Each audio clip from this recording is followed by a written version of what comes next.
What's happening, everyone? Right, last time I did one of these, it weren't the best video in the world. It was about the aim and break, and it was a little bit lethargic. So, you know, I've got a bit more energy this time. But we're going to look at The Worm Break by Jimmy McGruff on the track The Worm. It's a classic break being used so many times. We'll jump in, process it, chop it up, and show you how to get it sounding really nice for drum and bass.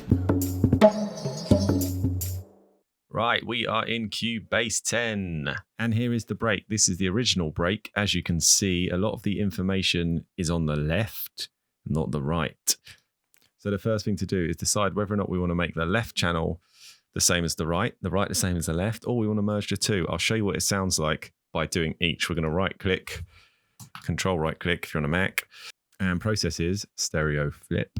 And the beauty of this is, again, this is new to the newer versions of Cubase, is you can test without applying, which I like. So click on the mode and we'll do left to stereo. Let's see what that sounds like.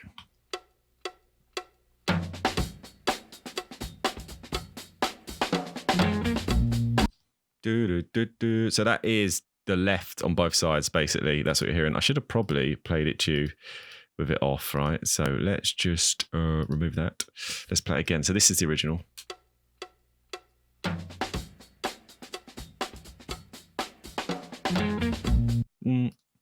Right, so let's bring back the stereo flip. So right to stereo.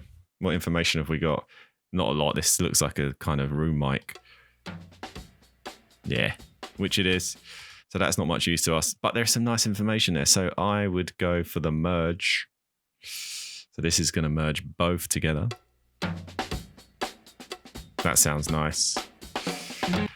I'm happy to commit. You could leave this running. I'm happy to commit. So I'm going to right click and make permanent.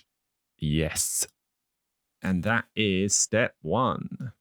I'm going to break this down into steps so it's easier for people to skip to bits they might want to know about. So this is step two. We are going to cut the break because I want all the hits on individual channels so I can affect them differently. I want the snare, the hats, and the kicks all separated. So I'm going to double click the audio. And on the right over here, we've got hit points. You could cut this manually. Look, it's done a good job already, isn't it? Let's do edit hit points. And let's check our threshold. Let's bring that down until, whoa. Let's open this up a bit, shall we? Make it a bit bigger. Oh, right. So our break's over here. So we want to drop this threshold until basically, you know, the computer's picking up on the jumps in volume. That one looks good. Look, that's about bang on for now. We can always tighten later. Yeah. That's looking good. We don't need that end bit. So I'm going to commit to that. I'm going to do create events over here on the left, and that will split the waveform on the timeline like so. So we've got all the individual hits. I don't need the intro hits. So in fact, I'm just going to start from the kick. I'm going to be pretty brutal. These red tracks above, that's one I made earlier for your pleasure. I will explain that later on. So, but for now, we're working on the purple one. Right, so let us split this into, let's add two new audio tracks.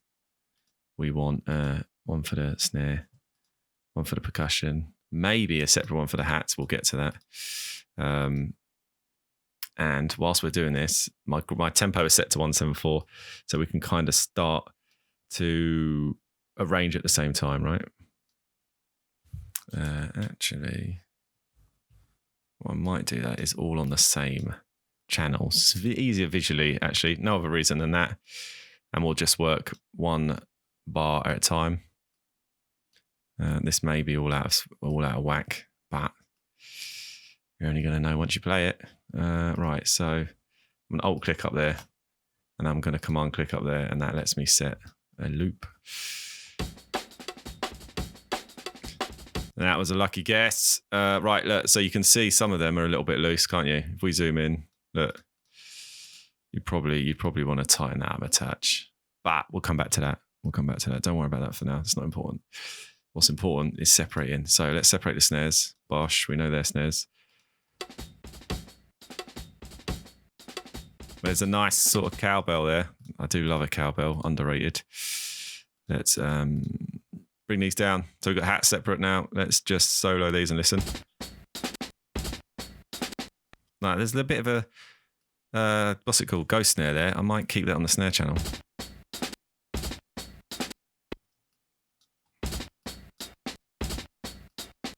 No. Yeah, that sounded good. Let's check the snare. Let's check those ghosts. Yeah, I might keep them together, you know. What's this one? That's the old cowbell. Let's keep that one. Let's keep that with the percussion. I mean, that really is a kick drum, innit? It's just very quiet. Let's to keep things simple, we'll just stick with that, right? We'll get rid of all the rest. And that is step 2. Right, so step 3, let's start to process each channel individually. Let's just play all of them together and check we're on the right track.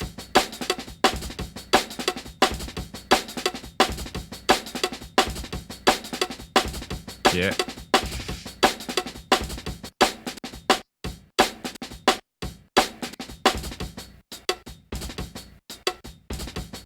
All sounding good.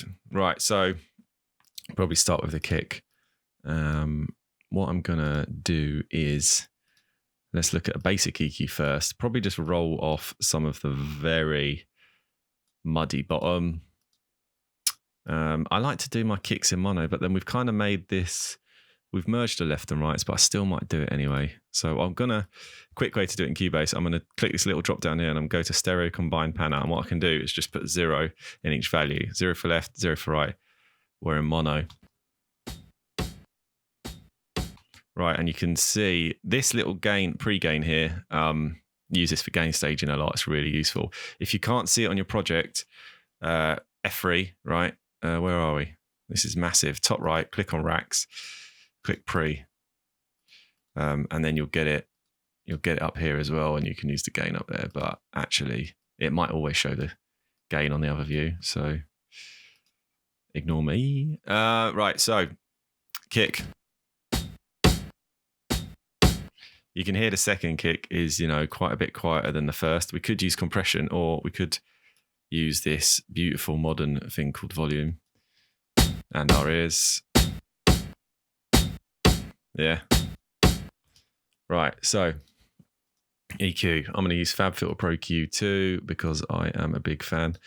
And I just really like the sound and the visual ease of it. We're going to kind of like just work with the fundamentals of the break, where the break is naturally sitting. I don't want to fake the EQ on it, because the truth is, you're probably going to layer it up with another kick and snare, right? On your tune, you're going to probably use this as kind of the character and flavor, and then you're going to layer it with your individual hits. So let us work with the fundamentals of the break. I do like to do a little duck just after, because I find that just makes the kick sound a bit more moody, which I like. A bit deeper. It gives a bit of a deeper sound to the kick. You can hear it's actually quite a high kick. But let's start somewhere there. Probably introduce some transient shapeage, a bit more attack to get a bit more kick, a bit more click on the kick, and I'll probably reduce the tail a little bit, a bit less sustain.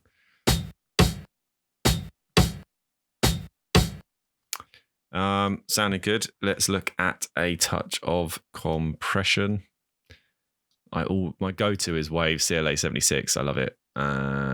One thing to mention, the attack and release are backwards on this. So 7 is the fastest and 1 is the slowest, which is confusing if you don't know. Pretty high ratio, probably like 12. I want to see this needle at about -3.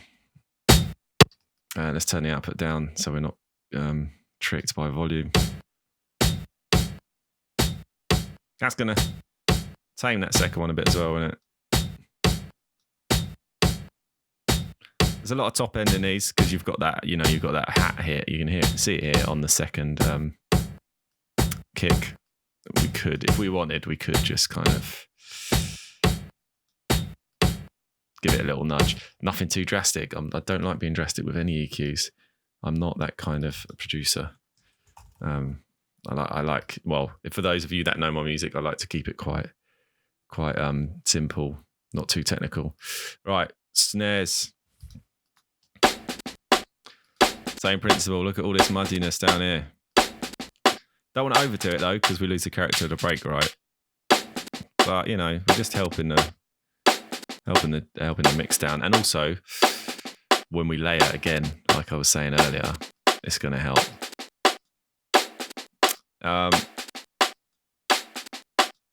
I'm tactically preempting. Probably shouldn't do this, but I'm preempting another snare that's going to give me more body. I'm using this for character. Oh, and while we're here, right. You can hear the little pops at the ends, right? There's two ways to do this. We can select all like that, and we can use this info bar at the top, and we can do like fade in, fade out, right? We could do like 5 milliseconds. And what that's doing, if you zoom in, you know, it's fading the starts and the backs. That's probably extreme on the front, isn't it? We just want the ends.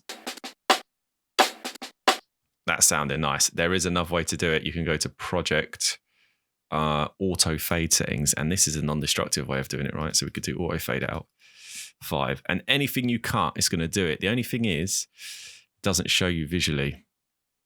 But the beauty is you could come back later and undo it or change the settings without clicking individual ones. So it's probably a better way to do it.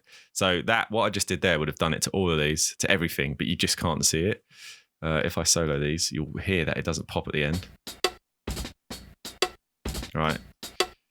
Which is the smart way to do it. So stick to doing it this way. I'll make it extreme so you can just hear that I'm not making things up. See what I mean? So I am gonna, if you do on the fade in as well, look. Right, it's one of those hidden Cubase things. Cubase has got so many hidden features, it's annoying. I've been using it for over 10 years and I'm still learning every day, little shortcuts. Anyway, snare, where we at? CLA. Again, I'm going to go fast attack, fast release, maybe 8 on the ratio.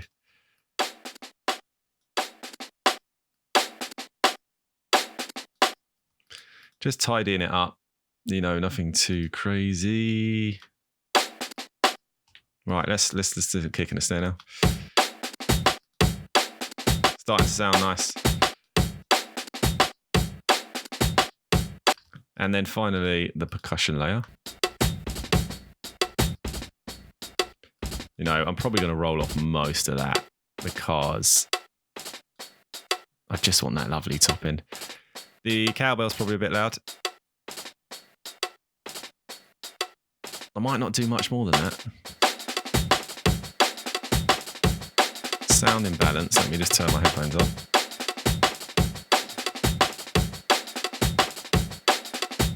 All right, that sounded good. That sounded nice. So that's step 3. So now let's send these, this step 4, let's send these to a group. And you can do a quick way of adding them all to group is select all the channels, right click, add track, group channel to selected channels, right? We're going to call this wormage, groupage, and we're going to do add. So everything now is routed to this one bus. Let us let's just double check that. You can see here that wormage, groupage, wormage, groupage, wormage, groupage, solo. And we're going to do some bus processing, right? So first thing, I'm going to just hit the CLA again. There's nothing wrong with chaining up compression, especially when you're doing it so lightly like I am. Look, I'm only, you know, I'm just touching it. I'm just using this as glue. You can see here on the meter, not doing much at all. I'm going to introduce like a bus EQ at this point. This one's called Mag. It's by Plugin Alliance. And I'm just going to use it for a little bit of sheen on the top end, a little bit of magic dust. The band at this end, 10,000 hertz. And this is our decibels. And we're just going to push it a little bit, like 4 dBs. I'll do it quite hard so you can hear it. Just adds a nice little, maybe a tiny little bit light in the 160 band here. Starting to sound nice. I don't want to ruin it, so let's keep going. I am now going to introduce some limiting. I just want to catch any rogue peaks. And this tool by Kazrog, it's called Clip 3. It's quite nice because for people like me, sometimes I do need a bit of visual assistance because I don't trust my ears all the time. I do, but it helps, especially with things like peaks. I'm going to put a soft clip on by turning soften all the way up, and let's turn the output down. And I'm basically going to adjust this threshold here until it sounds good and not distorted, and also we'll be able to visually see what clips are getting adjusted. So we can see here, right? Turn the input up so we can see it. You can see like that one there, look, see where my mouse is? There's a little bit of a potentially an unnecessary peak. And, I suppose the purpose for doing this is because we can get more volume out of the break effectively, because before we're hitting the limit, right? So it all helps overall to make everything a bit louder. And people seem to love loudness these days. So adjust this, right? I'll do it over the top so you can see it. You can hear it distorting, right? Look how flat it's making the waveform. But if we come back, dial it back, dial it back, dial it back.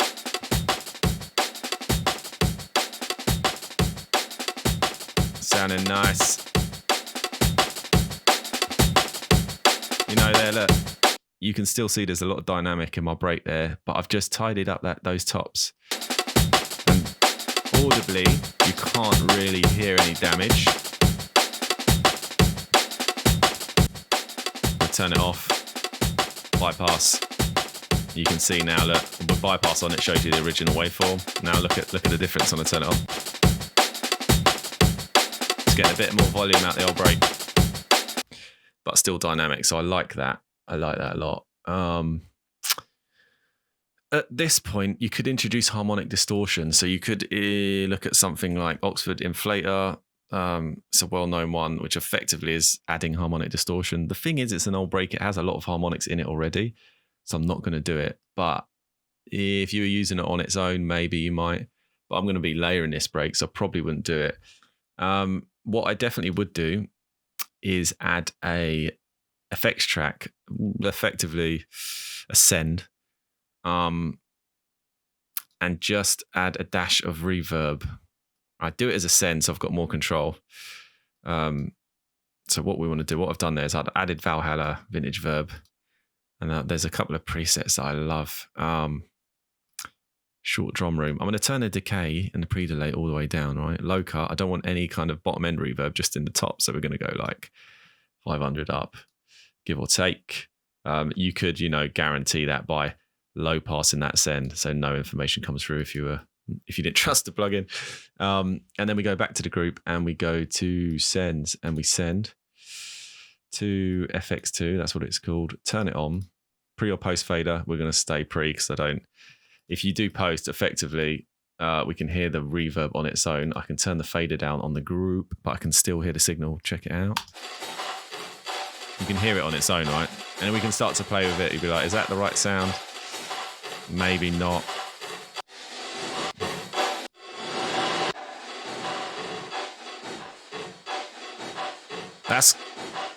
I think that would be quite nice in the mix. So what we do, right? Let's turn on, let's go back to pre-fader. Oh, make sure that it's on 0. And then turn this all the way down and we're going to mix it back in. Ooh, make sure you turn that fader back up, obviously.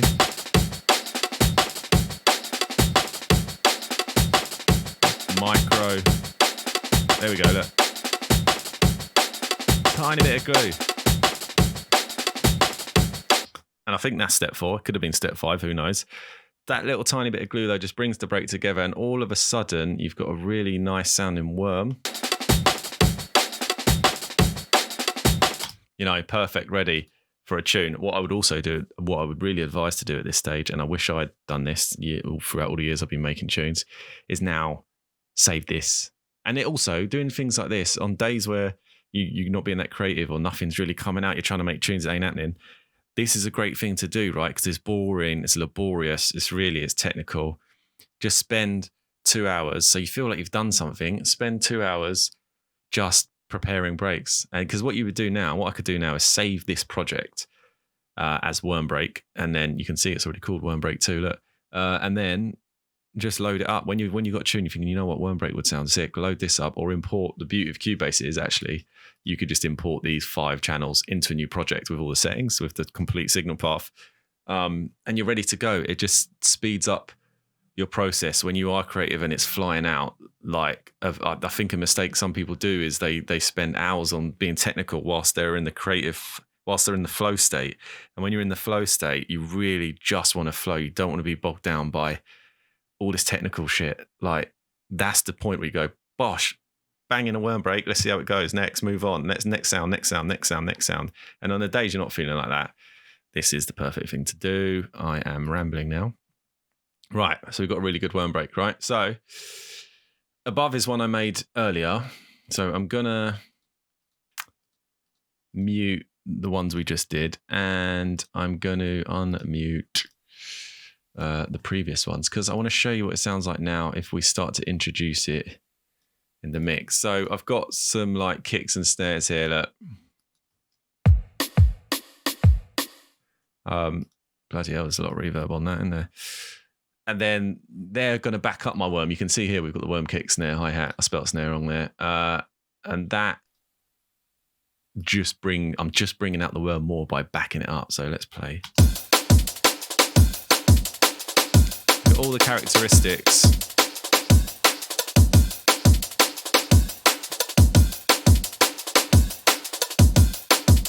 Oh, let's open it right up. Quite like that 3/4, whatever that was. Yeah, right. So once you start introducing layers, it really helps. And that is the end of my worm tutorial. Let's go back to what we made. So I've probably pitched these up a bit as well to get that sound. So you can start to play around with it. But what we've talked about today is really the bass, getting the bass of the Worm Break sounding nice. So I hope that has helped some of you. I hope you get something from this video. It would be awesome if you could subscribe because I am going to really put some effort into this channel and start doing more of these. My aim is to do this weekly. That's my aim. That doesn't mean that's what's going to happen. That is my aim though. At least bi-weekly, right? So yeah, please subscribe below, like this video, share it with other people who make drum and bass and help them out also. Peace. Have a good one. I'll catch you next time.